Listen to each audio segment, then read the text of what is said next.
بسم اللہ الرحمن الرحیم۔ حج کرنے کا کیا طریقہ ہے؟ میں یہ ایزیوم کر رہا ہوں، مفروضہ ہے کہ حج کرنے کے لیے جو بھی جا رہے ہیں حاجی حضرات، وہ حج تمتع کر رہے ہیں، یعنی وہ حج کے جس میں اصل حج یعنی حج اکبر کرنے سے پہلے وہ فوراً جا کر عمرہ کرتے ہیں۔ یہ میں جو کچھ بھی ڈسکرائب کروں گا یہ بنیادی ارکان ہیں کہ جن کا کہ میں بیان کر رہا ہوں، اس کی تفصیلات کو میں بیان نہیں کر رہا۔ چنانچہ آپ جہاں کہیں سے بھی اپنے حج کے سفر کے لیے نکلیں گے تو یا تو آپ سفر کے آغاز ہی میں حالت احرام میں آ جائیں گے، یا پھر آپ میقات سے گزرنے سے پہلے حالت احرام میں آئیں گے۔ دونوں صورتوں میں سے جو بھی آپ اختیار کریں، آپ احرام کی حالت میں آنے کے لیے اگر مرد ہیں تو باوضو ہو کر خوشبو لگا کر آپ احرام باندھیں گے، جو اصل میں دو کپڑے ہیں سفید عموماً، جس میں ایک کپڑا چادر آپ کہیے وہ آپ کے جسم کے نچلے حصے کو ڈھانپنے کے لیے، اور دوسرا اوپر کے حصے کو ڈھانپنے کے لیے ہوتا ہے۔ اس کے بعد 2 رکعت نماز پڑھی جاتی ہے اور پھر تلبیہ شروع ہو جاتا ہے۔ تلبیہ در حقیقت حج یا عمرے کے لیے وہ ذکر ہے کہ جس کو بار بار کرنا پسندیدہ قرار دیا گیا ہے۔ لبیک اللہم لبیک، لبیک لا شریک لک لبیک، ان الحمد والنعمت لک والملک لا شریک لک۔ یہ ذکر کرتے ہوئے، تلبیہ پڑھتے ہوئے آپ اللہ کے گھر کی طرف جاتے ہیں، اور وہاں پہنچنے کے فوراً بعد آپ طواف کرتے ہیں۔ یہ طواف حجر اسود کے سامنے جو لکیر ہے وہاں سے اس کا آغاز ہوتا ہے، اور پورے خانہ کعبہ کا ایک چکر مکمل کرنے پر آپ کا ایک طواف پورا ہوتا ہے۔ طواف کا آغاز جیسا کہ میں نے گزارش کی، حجر اسود سے آپ شروع کرتے ہیں اور اس کا استلام کرتے ہیں۔ موقع ملے تو آپ اس کو چومتے ہیں، یہ نہ ہو سکے تو آپ اس کو ہاتھ لگاتے ہیں اور اپنے ہاتھ کو چومتے ہیں، اور اگر یہ بھی ممکن نہ ہو تو آپ اس کی جانب اشارہ کرتے ہیں اور آپ ہاتھ کو چومتے ہیں، آگے چلتے ہیں۔ 7 چکر آپ لگاتے ہیں ایسے کہ حجر اسود سے آپ شروع کرتے ہیں اور اینٹی کلاک وائز، یعنی جس طرح سے گھڑی گھومتی ہے اس کے بالکل الٹ سمت کے چکر آپ لگاتے ہیں۔ 7 چکر مکمل کرنے کے بعد جہاں کہیں موقع ملتا ہے آپ 2 رکعت نماز پڑھتے ہیں، اگرچہ کہ زمزم کا پانی پینا کوئی لازم نہیں، لیکن پانی پی کے تازہ دم ہو کے آپ قریب میں صفا اور مروہ کی پہاڑی کی سعی کرنے کے لیے جاتے ہیں۔ صفا سے آپ سعی کا آغاز کرتے ہیں اور مروہ تک جاتے ہیں، یہ ایک چکر ہے۔ مروہ سے صفا آتے ہیں، یہ دوسرا چکر ہے، اور اس طرح سے آپ 7 چکر پورے کر کے مروہ پر اپنے یا تو بال کم کراتے ہیں یا سر منڈواتے ہیں۔ خواتین کے لیے بالکل آخر میں ان کی چٹیا کے ذرا سا حصہ کاٹا جاتا ہے، اور یوں آپ عمرے کو مکمل کر لیتے ہیں اور حالت احرام سے باہر آ جاتے ہیں۔ حالت احرام کا مطلب یہ ہے کہ آپ نے احرام باندھا ہے، لیکن اس کے ساتھ ساتھ آپ کچھ پابندیاں ہیں کہ جو اپنے اوپر عائد کرتے ہیں۔ نہ آپ اپنے بال کاٹ سکتے ہیں، ناخن کاٹ سکتے ہیں، کوئی ایسی چیز نہیں کر سکتے، اور نہ ہی کسی جاندار کو آپ مار سکتے ہیں۔ آپ 8 ذو الحج کا انتظار کرتے ہیں، اور 8 ذو الحج کو آپ منی چلے جاتے ہیں، کہ جو خانہ کعبہ سے کوئی 5 کلومیٹر دور ایک وادی ہے، اور اس میں جا کے 8 ذو الحج کو آپ وہیں پڑاؤ ڈالتے ہیں۔ عام طور پر وہاں ٹینٹس بنے ہوئے ہیں، رہنے کی وقتی طور پر جگہ بنی ہوئی ہے، اور ایک بڑی تعداد میں حاجی مرد اور عورتیں وہاں موجود ہوتے ہیں، اللہ کا ذکر کرتے ہیں، نمازیں پڑھتے ہیں، اور آئندہ کے چند دنوں کے لیے جو کچھ بھی مختلف ایکٹیویٹیز ہیں حج کی، ان کے بارے میں پلاننگ کرتے ہیں۔ 9 ذو الحج کی صبح کو آپ میدان عرفات کی طرف جاتے ہیں، کہ جو مکے کی شہر کی جو باؤنڈری ہے اس سے باہر ہے، اور آپ وہاں پہنچ کے ظہر کی نماز اگر موقع ملے تو امام کے پیچھے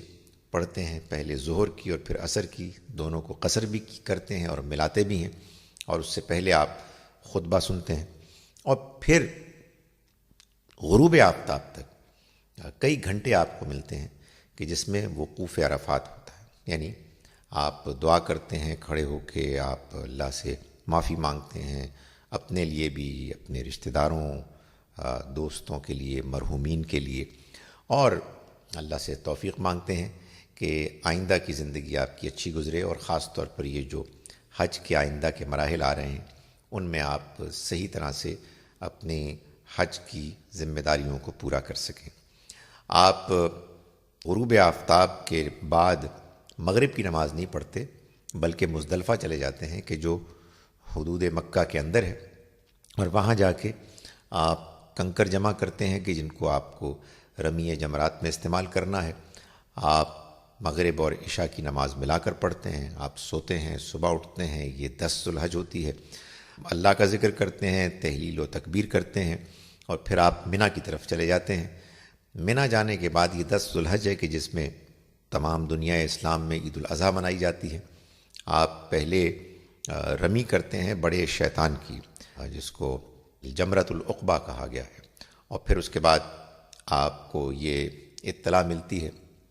کہ آپ کی قربانی ہو گئی ہے، اور پھر آپ اپنا سر منڈواتے ہیں، اور پھر آپ حالت احرام سے باہر آ جاتے ہیں، اور جتنا آپ کے لیے جلدی ممکن ہوتا ہے، کوئی ایسا نہیں ہے کہ فوراً، لیکن بہرحال 10 کو 11 یا 12 کو کبھی بھی آپ طواف کرتے ہیں، جس کو طواف زیارہ کہتے ہیں۔ 11 تاریخ اور 12 تاریخ کو بھی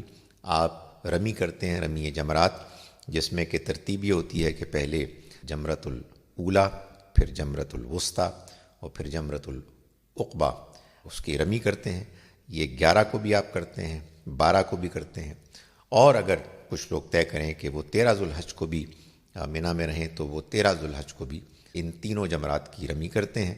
12 کو آپ رمی کرنے کے بعد نکل جائیں منی سے، یا 13 کے بعد نکل جائیں، تو آپ کا حج مکمل ہو جاتا ہے۔ بسم اللہ الرحمن الرحیم۔ حج میں جو کچھ کیا جاتا ہے اس کو قرآن مجید نے شعائر اللہ سے تعبیر کیا ہے، یعنی اللہ کی طرف سے تجویز کیے گئے وہ علامتی پیغامات کہ جو ان ارکان کے اندر شامل کر دیے گئے ہیں۔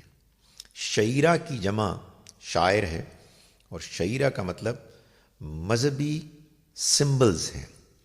یعنی مذہبی دینی طور پر علامتیں جو حقیقت میں کسی نہ کسی دینی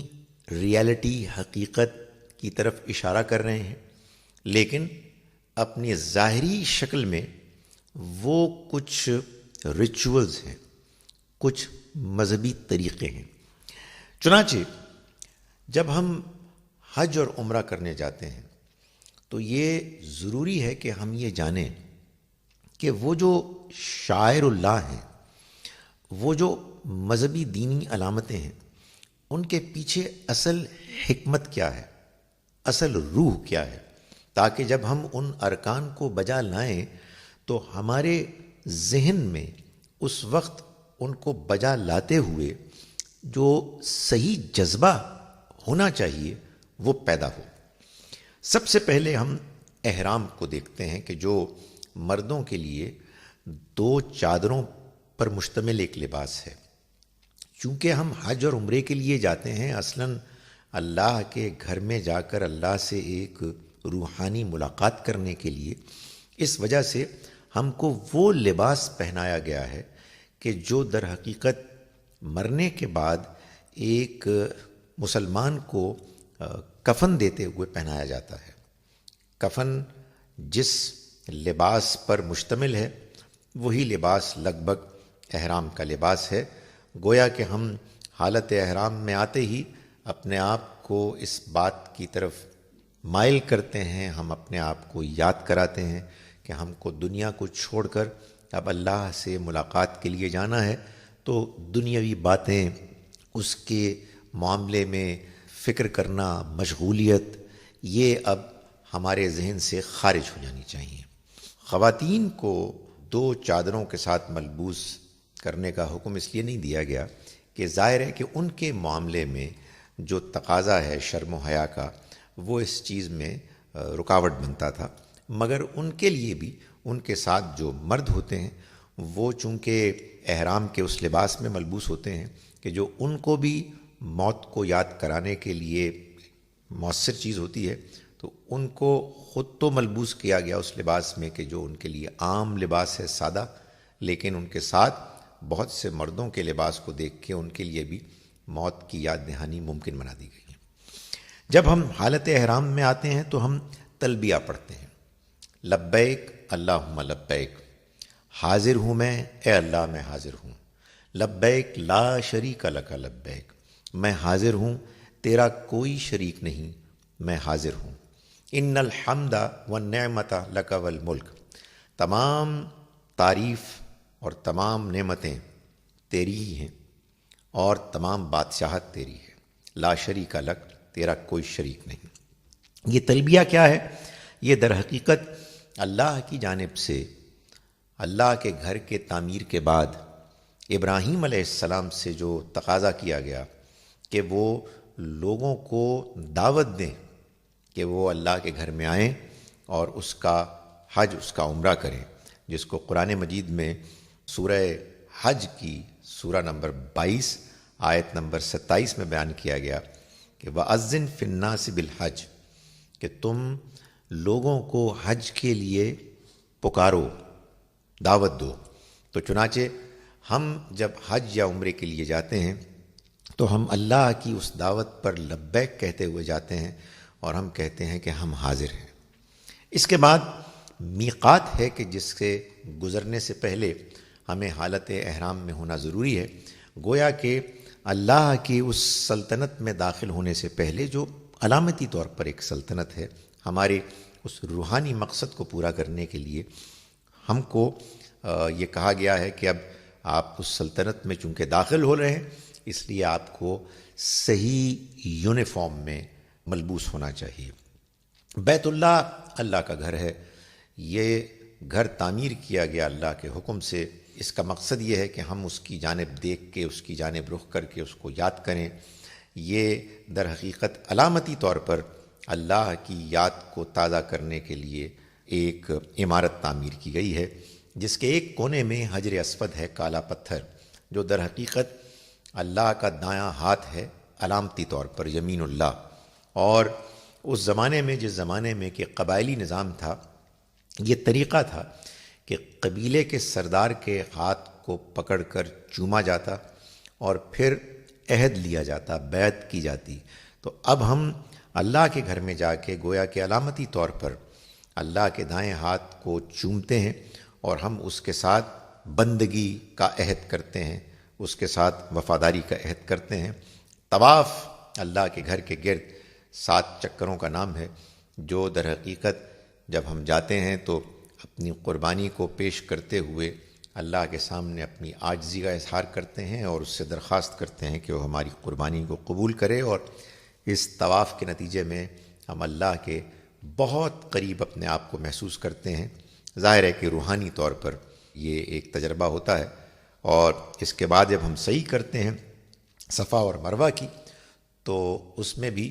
ہم در حقیقت صفا سے مروہ اور مروہ سے صفا جب چکر لگاتے ہیں تو اللہ کے راستے میں صحیح محنت، کوشش ہے کہ جو علامتی طور پر ہمارے اندر پیدا ہوتی ہے، جیسے ابراہیم علیہ السلام نے اسماعیل علیہ السلام کو لے کر قربانی سے پہلے اس کے چکر لگائے، ویسے ہی ہم چکر لگاتے ہیں اور اپنے اندر وہ جذبہ پیدا کرتے ہیں کہ جو جذبہ اگر ہمارے اندر واقعی پیدا ہو جائے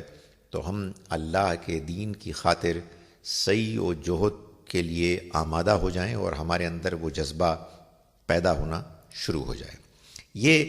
عمرے کی علامات ہیں، عمرے کے شاعر ہیں۔ اور اس کے بعد جو حج الاکبر ہے، جو 8 ذو الحج سے شروع ہوتا ہے، اس کو ہم اگلے کلپ میں دیکھیں گے۔ بسم اللہ الرحمن الرحیم. آئیے اب دیکھتے ہیں کہ حج یعنی الحج الاکبر، اس کے مختلف ارکان میں کیا حکمتیں پوشیدہ ہیں. 8 ذو الحج کو حاجی منا پر کے مقام پر پڑاؤ ڈالتے ہیں، اور منا در حقیقت اس حج کا نقطۂ آغاز ہے. حج در حقیقت اللہ کی طرف سے اہل ایمان کو دعوت ہے کہ وہ اللہ اور اس کے بندوں کے دشمن شیطان کے خلاف جہاد کریں. چنانچہ منا میں یہ مجاہدین مرد اور عورتیں اکٹھے ہوتے ہیں تاکہ اپنے اس مہم کا آغاز کریں. 9 ذو الحج کو وہ میدان عرفات میں جاتے ہیں اور اپنے امام کا خطبہ سنتے ہیں، اس کے پیچھے ظہر اور عصر کی نماز ملا کر قصر کر کے پڑھتے ہیں، جو کہ جہاد میں انسان کرتا ہے، اور پھر اس کے بعد وہ غروب آفتاب تک اللہ سے دعا کرتے ہیں، گناہوں کی معافی مانگتے ہیں، اور آئندہ اپنے شیطان کے خلاف جہاد کے لیے توفیق مانگتے ہیں کہ ان کو کامیابی حاصل ہو. قرآن مجید سے معلوم ہوتا ہے کہ مسلمان جب اللہ کے راستے میں لڑتا ہے تو ایک تو میدان جہاد میں اس کی مساعی کوششیں ہوتی ہیں، قربانیاں ہوتی ہیں، لیکن اس سے پہلے وہ اللہ سے معافی مانگتا ہے، اس کے آگے جھکتا ہے، گڑ گڑاتا ہے، اور توفیق اور ہمت مانگتا ہے کہ اس کو حاصل ہو تاکہ اس کے قدم مضبوط ہوں. ثبت اقدامنا، ہمارے قدم مضبوط کر. تو یہ در حقیقت میدان عرفات میں ہوتا ہے کہ جہاد سے پہلے جہاد کی روحانی تیاری ہوتی ہے، اور یہ تیاری اتنی زیادہ ضروری ہے کہ اصل جہاد پر بھی اس کو فوقیت حاصل ہے. چنانچہ جس کسی نے اور مجبوریوں کی وجہ سے باقی ارکان کو چھوڑ بھی دیا اور میدان عرفات میں وہ حاضر ہوا تو اس کا حج پورا ہو گیا. جب یہاں سے حاجی غروب آفتاب کے بعد نکلتے ہیں تو مزدلفہ پہنچتے ہیں اور وہاں کنکر اکٹھے کرتے ہیں اور مغرب اور عشاء کی نماز قصر کر کے ایک ساتھ پڑھ کے سوتے ہیں. کنکروں کا اکٹھا کرنا یہ بھی در حقیقت علامتی طور پر جنگ جہاد کی تیاری کا ایک عمل ہے. اور اس کے بعد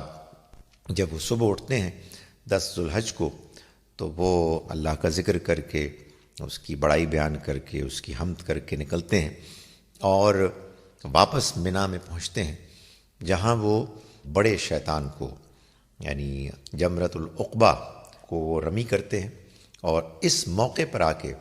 ان کا تلبیہ ختم ہو جاتا ہے، یعنی لبیک اللہم لبیک کہنا بند کر دیتے ہیں، اس لیے کہ اللہ نے بلایا ہی ان کو جہاد کی غرض سے تھا. اب وہ جہاد کے لیے شیطان کے خلاف لڑنے کے لیے پہنچ گئے تو اب ان کا وہ کلمہ ختم ہو گیا.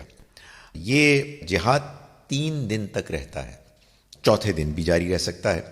پہلے دن تو وہ بڑے شیطان کو یعنی العقبہ کو کنکر مارتے ہیں، لیکن 11 اور 12 ذو الحج کو وہ ترتیب کے ساتھ اولا، وسطیٰ اور عقبہ تینوں کو کنکر مارتے ہیں. اگر کوئی شخص 13ویں ذو الحج کو بھی رہنا چاہے منا میں تو پھر وہ اسی طرح سے تینوں شیطانوں کو کنکر مارے گا اور پھر اس کا حج مکمل ہوگا. یہ در حقیقت حج کا وہ رکن ہے کہ جس میں انسان برائی کے خلاف، شیطان کے خلاف، اللہ کے ساتھ شرک کرنے کے خلاف علامتی طور پر جہاد کرتا ہے. اور 3 دن یا 4 دنوں تک اس جہاد کو کرنے میں علامتی طور پر یہ پیغام ہے کہ شیطان کے خلاف جہاد، برائی کے خلاف صحیح کوشش اور جہاد، یہ ایک مستقل عمل ہے جو ایک مرتبہ کرنے کے نتیجے میں مکمل نہیں ہوتا. اور اس میں 3 مختلف شیاطین کی علامتی موجودگی در حقیقت اس پیغام کو پہنچانا کا مقصد پورا کرتی ہے کہ برائی کی مختلف شکلیں ہیں. کچھ برائیاں بڑی ہوتی ہیں، کچھ نسبتاً کم اور کچھ ان سے کم ہوتی ہیں. سب شیطانی کام ہیں. شیطان اگر ایک برائی کی طرف مائل کرنے سے مایوس ہوتا ہے بعض اوقات تو دوسری کی طرف مائل کرتا ہے۔ بندہ مومن کو شیطان کے خلاف لڑنا ہے اور ہر صورت میں، ہر شکل میں لڑنا ہے۔ رمی جیسا کہ میں نے گزارش کی کہ 10، 11 اور 12 کو ہوتی ہے اور 13 کو بھی ہو سکتی ہے، لیکن اس کے علاوہ جب 10 ذو الحج کو انسان الجمرۃ العقبہ سے فارغ ہو کے، اس کی رمی سے فارغ ہو کے آتا ہے تو وہ جانور قربان کرتا ہے۔ یہ قربانی وہ ہے کہ جس کو قرآن مجید نے خود بیان کیا کہ یہ اصل میں علامتی چیز ہے۔ لن ینال اللہ لحومها ولا دماؤها، قرآن مجید میں سورہ حج میں آیت نمبر 37 میں فرمایا کہ اللہ کو نہ ان جانوروں کا گوشت پہنچتا ہے، نہ ان کا خون پہنچتا ہے، ولیکن ینالہ التقوی منکم، بلکہ تمہارے اندر کا تقوی پہنچتا ہے، یعنی تمہارے اندر کا یہ جذبہ کہ تم اس جانور کو قربان کرتے ہوئے اصل میں اپنی جان کی نظر پیش کر رہے ہو، اور تم اپنے اس جذبے کا اظہار کر رہے ہو کہ تمہارا مال، تمہاری جان، تمہارا وقت، یہ سب کچھ اللہ کے لیے حاضر ہیں۔ سو اللہ کے لیے اپنے آپ کو حاضر کرنا اور اللہ کی خاطر اپنی خواہشات کو، اپنی انانیت کو، اپنے مال کو، اپنے وقت کو، اپنی انرجی کو قربان کرنا، یہی اصل میں اس جانور کی علامتی قربانی کے پیچھے اصل پیغام ہے۔ اس کے بعد سر کے بال حلق کیے جاتے ہیں یا کم کیے جاتے ہیں، اور یہ در حقیقت اس بات کا اعلان ہوتا ہے کہ اب ہم اللہ کی غلامی میں آ گئے۔ جس زمانے میں غلامی تھی، اس زمانے میں جب کوئی شخص کسی آقا کا غلام بنتا تو علامتی طور پر اس کے سر کو مونڈ دیا جاتا، حلق کر دیا جاتا۔ احرام سے اس کے بعد باہر نکل آتے ہیں حاجی، اور وہ طواف زیارہ کرتے ہیں کسی موقع پر، جو در حقیقت اللہ کی شکر گزاری کا اظہار ہے کہ یہ حج، یہ شیطان کے خلاف جہاد کامیابی کے ساتھ پایہ تکمیل کو پہنچ گیا، اور اس میں اللہ سے اس بات کی معافی بھی مانگی جاتی ہے کہ اگر اس میں کوئی کمی، کوئی کوتاہی رہ گئی تو اللہ تعالیٰ اس کو درگزر فرمائے۔ بسم اللہ الرحمن الرحیم۔ ایک حاجی ایک سفر میں کتنے عمرے کر سکتا ہے؟ دیکھیے، قرآن مجید سے تو یہ معلوم ہوتا ہے کہ اللہ تعالیٰ نے حاجی حضرات کو حج کے سفر میں بڑی مشکل سے ایک عمرہ کرنے کی اجازت دی ہے، اور اس کے بعد یہ فرمایا ہے کہ اگر تم حج تمتع کرتے ہو، یعنی حج کے سفر میں تم پہلے عمرہ کرنے کی سہولت حاصل کرتے ہو، تو تمہیں ایک جانور کی قربانی دینی ہوگی لازماً۔ اگر وہ تم قربانی نہیں دے سکتے تو تمہیں 10 روزے رکھنے ہوں گے، 3 حج کے موقع پر سفر پہ اور 7 واپس آ کر۔ تو یہ ایک سے زیادہ عمرہ تو معلوم ہوتا ہے کہ اللہ تعالیٰ کی اسکیم میں فٹ نہیں بیٹھتا۔ ظاہر ہے کہ جب حج کرتے ہوئے آپ کو ایک عمرے کی اجازت دی جا رہی ہے، وہ بھی قربانی کے ساتھ، تو اللہ تعالیٰ یہ چاہتے ہیں کہ آپ عمرے کے لیے جائیں تو ایک عمرہ کریں، اور حج کے لیے جائیں تو آپ حج کریں۔ یہ اور بات ہے کہ اگر آپ مدینہ منورہ جاتے ہیں عمرہ کرنے کے بعد اور پھر مکے لوٹتے ہیں، تو یہ ایک یقیناً نیا سفر شروع ہوا اور آپ ایک اور عمرہ کر سکتے ہیں۔ اسی طرح سے یہ بھی ممکن ہے کہ آپ کہیں رشتہ داروں سے ملنے جائیں، دوستوں سے جدیں، اور پھر وہاں سے واپس لوٹیں، تو اس کو بھی ایک نیا سفر مان سکتے ہیں۔ لیکن موٹا بنیادی اصول جو سمجھ میں آتا ہے وہ یہ ہے کہ ایک مکے کے سفر میں آپ ایک عمرہ کر سکتے ہیں۔ لوگ ایک سے زیادہ عمرے کیوں کرتے ہیں؟ بالعموم وہ کسی اور کے لیے عمرہ کرتے ہیں، جیسے کہ حج بدل کرتے ہیں۔ حقیقت یہ ہے کہ یہ جو حدیث میں اس کی طرف کچھ اشارہ ملتا ہے کہ کوئی بدل کے طور پر حج کر لے، یہ در حقیقت اس شرط کے ساتھ ہے کہ وہ کہ جس کے لیے آپ یہ بدل کر رہے ہیں، مرحوم یا مرحومہ، ان کے اندر حج کرنے کی یا عمرہ کرنے کی ایک دیرینہ خواہش تھی جو کسی مجبوری کی وجہ سے پوری نہیں ہو سکی، اور آپ ایک اچھے خدمت گزار، محبت کرنے والے بیٹے یا بیٹی کی حیثیت سے آپ ان کی جگہ پر وہ حج یا وہ عمرہ کر رہے ہیں کہ جس کا اجر مرحوم مرحومہ کو تو ان کے اپنی اس خلوص، اس نیت، اس نہ کر سکنے کے نتیجے میں پیدا ہونے والے پچھتاوے کے نتیجے میں ثواب مل ہی جائے گا، لیکن آپ اپنے طور پر اس کو عملاً مکمل کرنا چاہتے ہیں۔ اس کی اجازت ہے کہ جس کی نبی صلی اللہ علیہ وسلم نے جس کو دی، ورنہ قرآن اس بات پر بالکل واضح ہے کہ کوئی انسان کسی دوسرے کے لیے کچھ نہیں کر سکتا۔ لیس للانسان الا ما سعی، یہ قرآن کا بیان ہے کہ انسان کے کوئی چیز کام نہیں آئے گی سوائے اس کے کہ جو وہ خود کرے۔ یہ کیسے ممکن ہے کہ نیکی آپ کریں اور اس کا اجر کسی اور کو ملے؟ اگر ایسا ہونے لگے تو پھر دنیا کا امتحان نہ رہے، پھر تو ایک آدمی کا عمل دوسرے کے کام آنا شروع ہو جائے۔ اس میں اگر کوئی استثناء ایکسیپشن ہے تو وہ ہے کہ جس کو نبی اکرم صلی اللہ علیہ وسلم نے واضح فرمایا کہ انسان جو مرنے والا ہے، اگر کوئی وہ اپنے پیچھے علم چھوڑتا ہے یا صدقہ جاریہ چھوڑتا ہے یا کوئی ایسی نیک اولاد چھوڑتا ہے کہ جو اس کے لیے دعا کرے، اور ظاہر ہے کہ ان سب میں جو چیز کامن ہے وہ یہ ہے کہ مرنے والا یا مرنے والی کی اپنی ٹریننگ اور نیکی کی وجہ سے یہ صدقہ جاریہ یا علم یا نیک اولاد وہ عمل کرتے ہیں کہ جس سے ان کو فائدہ پہنچتا ہے ان کے اس عمل کے نتیجے میں کہ جو ان کے مرنے کے بعد بھی اچھے اثرات جاری رکھے ہوئے ہیں۔ بسم اللہ الرحمن الرحیم۔ کیا جانور کی قربانی حج کا رکن ہے؟ اگر سوال میں رکن سے مراد لازم واجب ہے کہ جس کے بغیر حج مکمل نہیں ہوتا تو نہیں، ایسا تو نہیں ہے، سوائے اس کے کہ انسان وہ حج کر رہا ہے کہ جس کو حج تمتع کہتے ہیں، جس میں کہ وہ حج کے سفر میں پہلے فوراً جا کے عمرہ کرتا ہے، اس صورت میں تو اس کے لیے جانور کا قربان کرنا لازم ہو جاتا ہے، فرض ہو جاتا ہے۔ لیکن اس کے علاوہ اگر وہ ایسا حج کر رہا ہے کہ جس میں وہ پہلے عمرہ نہیں کرتا تو پھر جانور کی قربانی ایک بہت اچھی، بہت اعلیٰ نفلی عبادت ہے، لیکن وہ لازم نہیں ہے۔ کیا حاجی جو حج کرتے ہوئے منی میں ایک جانور کی قربانی دیتا ہے، کیا پیچھے اس کے گھر میں پاکستان میں یا کہیں اور جو قربانی وہ عام طور پر عید الاضحیٰ کے موقع پر دیتا ہے وہ بھی کرنی لازم ہے؟ وہ قربانی تو کرنی کبھی بھی لازم نہیں ہے۔ یہ ساری قربانیاں سوائے حج تمتع کی قربانی کے سب نفلی قربانیاں ہیں، عبادات ہیں، بہت اعلیٰ، بہت اللہ کے ہاں اجر کی مستحق اگر وہ صحیح نیت اور صحیح انداز میں پیش کی جائیں۔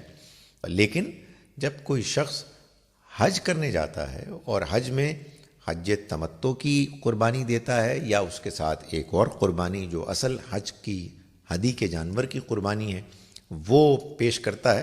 تو اس کے بعد پیچھے اپنے گھر میں اس کو مزید کسی قربانی کا اہتمام کرنے کی کوئی ضرورت نہیں۔ احرام کی حالت میں اگر نادانستہ طور پر بال گر جائیں تو کیا اس پر بھی دم دینا لازم آتا ہے؟ دین میں بالعموم اور حج کے معاملے میں بالخصوص یہ بات معلوم ہوتی ہے قرآن مجید سے اور نبی اکرم صلی اللہ علیہ وسلم کے ارشادات سے کہ اگر انسان سے کوئی ایسی غلطی ہو گئی ہے کہ جو نادانستہ ہے اور وہ اس نے جان بوجھ کر نہیں کی ہے تو پھر اس کے اوپر کوئی ذمہ داری نہیں ہے۔ یعنی اللہ تعالیٰ انسان کو غلطی کرنے پر اسی وقت جواب دہ ٹھہراتے ہیں کہ جب وہ کوئی ایسی غلطی کرتا ہے کہ جو اس نے جان بوجھ کر کی۔ اگر اس نے نہ جانے ہوئے بغیر کسی ارادے کے بال گر گئے یا کوئی اور ایسی غلطی ہو گئی، اگر وہ چاہے تو اللہ کی راہ میں کچھ خرچ کر دے، اگر اس کا جی چاہتا ہے تو وہ کوئی قربانی کر دے، لیکن الگ سے ہر اس طرح کی کسی نادانستہ غلطی پر اسے دم دینا ہوگا، یعنی ایک جانور قربان کرنا ہوگا، نہیں، ایسی ذمہ داری، ایسی تکلیف میں اللہ تعالیٰ نے اپنے بندوں کو ہرگز مبتلا نہیں کیا۔ بعض خواتین کے لیے یہ ممکن نہیں ہوتا کہ وہ طواف زیارہ کر سکیں۔ طواف زیارہ عام طور پر حج کا ایک اہم رکن مانا جاتا ہے جس کے بغیر حج مکمل نہیں ہوتا، لیکن صورتحال یہ ہوتی ہے کہ خواتین بعض اوقات اس پوزیشن میں نہیں ہوتی کہ وہ اللہ کے گھر میں داخل ہوں، اور ان کے لیے جو حج کا پیکج ہے اس میں مزید مکے میں رہنا، سٹے کرنا ممکن نہیں ہوتا، ان کو واپس گھر لوٹنا ہوتا ہے۔ گزارش یہ ہے کہ قرآن مجید سے یہ معلوم ہوتا ہے کہ اگر آپ حج کرنے جا رہے ہیں اور آپ حج کی نیت سے گھر سے نکل کر سفر میں روانہ ہو چکے ہیں، اس کے بعد اگر کوئی ایسی رکاوٹ آ جائے کہ جس کو دور کرنا ممکن نہیں ہے، تو آپ نے جو کچھ بھی کیا ہے آپ کا حج مکمل ہو گیا ہے۔ مثال کے طور پر قرآن مجید نے یہ کہا کہ اگر کوئی شخص ہدی کا جانور لے کے گھر سے نکلتا ہے اور راستے میں کوئی ایسی رکاوٹ اس کو مزید آگے بڑھنے سے روک دیتی ہے کہ جو اس کے لیے ممکن نہیں ہے کہ اس کو دور کرے، اور وہ اپنے جانور کو وہیں قربان کر دیتا ہے، تو بس اس کا معاملہ ہو گیا، اس کی ذمہ داری پوری ہو گئی۔ اسی پر قیاس کرتے ہوئے یہ بات بالکل واضح ہے کہ اگر خواتین نے اپنی طرف سے پوری کوشش کی، جتنا وقت ان کے پاس میسر تھا اس میں انہوں نے انتظار کرنے کے لیے پورا موقع انہوں نے صرف کیا، لیکن ان کے لیے پاکیزگی کے دن نہیں آئے اور ان کے لوٹنے کا وقت آ گیا، تو بس ان کا حج ہو گیا۔ اس لیے کہ اللہ کے ہاں، اس کے دین میں، شریعت میں، اس کے ہاں جواب دہی میں یہ اصول طے ہے کہ لا یکلف اللہ نفسا الا وسعہا۔ اللہ کسی انسان کو اس کی وسعت، اس کی استعداد، اس کی کیپیسٹی سے زیادہ ذمہ دار نہیں ٹھہراتا۔ چنانچہ خواتین اگر اپنے بس میں اس بات کو نہیں پاتی کہ وہ طواف زیارہ کر سکیں اور ان کو لوٹنا پڑتا ہے، تو ان کا حج انشاءاللہ پورا اور مکمل مانا جائے گا۔ رمی کا وقت کیا زوال سے پہلے نہیں ہوتا؟ منا میں تو جا کر معلوم ہوتا ہے کہ زوال سے پہلے بھی رمی کی جا سکتی ہے۔ یہاں بھی معاملہ وہی ہے کہ حج کے منتظمین نے اس بات کا اہتمام کیا ہے کہ وہ حاجیوں کو بہت زیادہ ہجوم، زحمت اور حادثات سے بچانے کے لیے انہوں نے اوقات کو وسعت دی ہے، اور ان کی اپنی تحقیق کے مطابق یہ وسعت دین کے بیان کردہ اصولوں کے مطابق ہے۔ وہ اپنی تحقیق سے یہ بتاتے ہیں کہ زوال سے پہلے بھی رمی کرنا 11، 12 اور 13 ذو الحج کو یہ جائز ہے۔ تو حاجیوں کو چاہیے کہ وہ اپنی سہولت کو دیکھیں اور وہ جو اوقات بھی اپنے لیے طے کریں اس میں جا کے وہ رمی کریں۔ ہاں یہ ضرور ہے کہ یہ رمی غروب آفتاب سے پہلے ہونی چاہیے، اس لیے کہ غروب آفتاب کے بعد ایک نئے قمری دن کا آغاز ہو جاتا ہے۔ اس سے پہلے چاہے آپ زوال سے پہلے کریں یا زوال کے بعد کریں، اس میں کوئی رکاوٹ نہیں ہے، نہ ایسی بات ہے کہ آپ کے رمی کے عمل میں کوئی کوتاہی یا کوئی کمی مانی جائے گی۔